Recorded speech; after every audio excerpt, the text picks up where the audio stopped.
Tirumala laddu వివాదంతో YCP హడలెత్తుతోంది. Laddu నాణ్యత వివాదంతో జగన్ కు ఉచ్చు బిగుస్తోంది.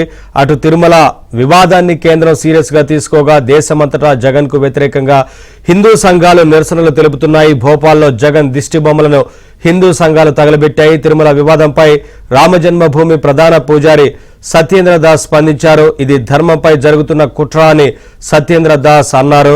ఇటు ఏపీలోనూ జగన్ తీరుపై భక్తులు బగ్గుమంటున్నారు.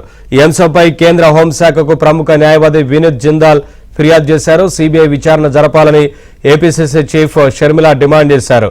అలాగే సుప్రీంకోర్టు పర్యవేక్షణలో విచారణ జరపాలి అని సిపిఐ నారాయణ కోరారు.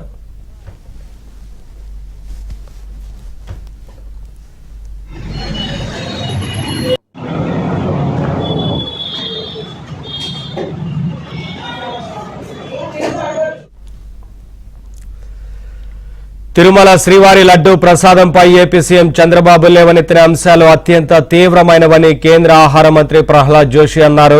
జంతువుల కొవ్వు వాడకంపై క్షుణ్ణంగా దర్యాప్తు జరగాలని, నేరస్తులను కఠినంగా శిక్షించాలన్నారు. సీఎం చంద్రబాబు చెప్పింది చాలా సీరియస్ మ్యాటర్ అని, డీటెయిల్డ్ ఎంక్వైరీ జరగాల్సిందేనని తెలిపారు.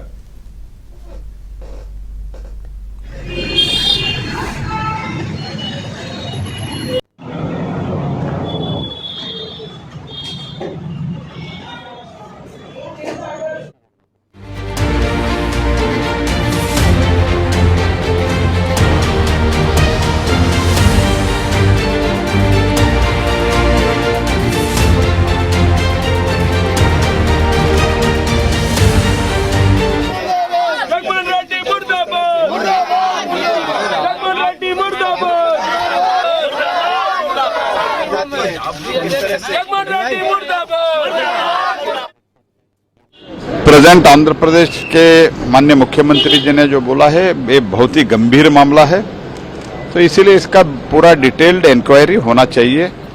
तो डिटेल इंक्वायरी के बाद में जो भी गलती किया है उनको सीसी की तरफ से भी कहा गया कि सैंपल जो लिए गए हैं वो अभी इस सरकार में मतलब Chandrashekhar No, I don't want to add anything more. Whatever the Honorable Chief Minister said, that is a very matter and matter of very serious concern. That needs to be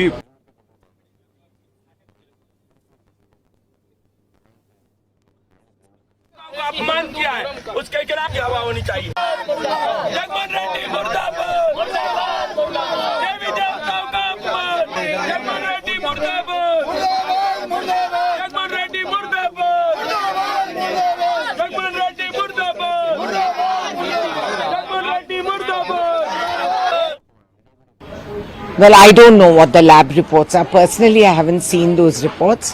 But if there's any truth to it, then it is something that needs to be strongly condemned. Lakhs of devotees of Balaji, irrespective of which region of India they belong to, lakhs of people come to the temple, and we send these laddus as auspicious things, even for newlyweds, even for NRIs we send them, so that they can take the benefits and blessings of Balaji. So it's a shame. If there's any truth to it, it is a terrible shame that the sentiment of Balaji's temple and the Hindus has been held in such disregard.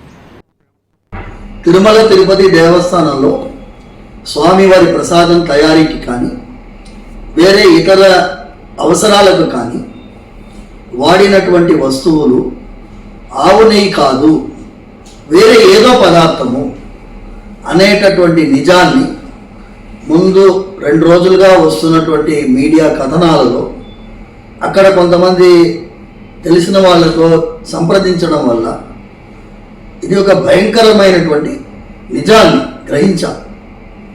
అసలు ఈ tendering ప్రక్రియనే తప్పు.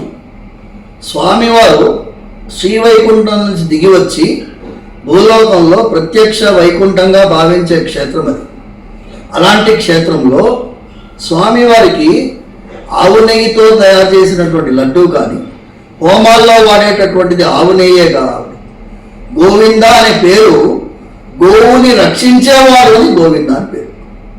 అలాంటి పేరుకి మనం ఇవాళ రోజు ఏం చేస్తున్నాము అంటే ఆయనకి వాడేటటువంటి వస్తువుల్లో కూడా వేరే జంతు కళేబరాలతో తయారు చేసినటువంటి నూనెల్ని వాడుతున్నాము అంటే చాలా భయంకరమైనటువంటి నమ్మలేనటువంటి నిజంగా ఉంది. దీంట్లో నిజానిజాలు తేల్చాలని అక్కడ ఆంధ్రప్రదేశ్ ప్రభుత్వాన్ని, ముఖ్యంగా ఒక థర్డ్ పార్టీ ఎంక్వైరీ చేయాలని ప్రార్థిస్తాం. రెండవది, పవన్ కళ్యాణ్ గారు, డిప్యూటీ చీఫ్ మినిస్టర్ గారు, ఉప ముఖ్యమంత్రి గారు ఇవాళ ఒకరోజు ముఖ్యమైనటువంటి స్టేట్మెంట్ రిలీజ్ చేశారు. ధార్మిక పరిషత్, సెంట్రల్ ధార్మిక పరిషత్ ఉండాలని. మా నాన్నగారు సౌందరరాజన్ గారు ఇదే విషయం పైన జస్టిస్ రమా జాయిస్ కమిటీని కూడా ఆంధ్రప్రదేశ్, తెలంగాణ ఉమ్మడి ఆంధ్రప్రదేశ్గా ఉన్నప్పుడు ఈ చట్టాన్ని సవరించినప్పుడు ధార్మిక పరిషత్ వెంటనే ఏర్పాటు చేయాలని, ఆ ధార్మిక పరిషత్ ఆధ్వర్యంలో దేవాలయాలు నడవాలని, అలాంటి సమయంలో ఇలాంటి విషయాలు కొంచెం జాగ్రత్త పడతారేమో అని మనస్ఫూర్తిగా ప్రార్థిస్తున్నాము. పవన్ కళ్యాణ్ గారిని ఈ విషయాన్ని సెంట్రల్ లెవెల్ తీసుకువెళ్ళాలని మనస్ఫూర్తిగా ప్రార్థిస్తున్నాము.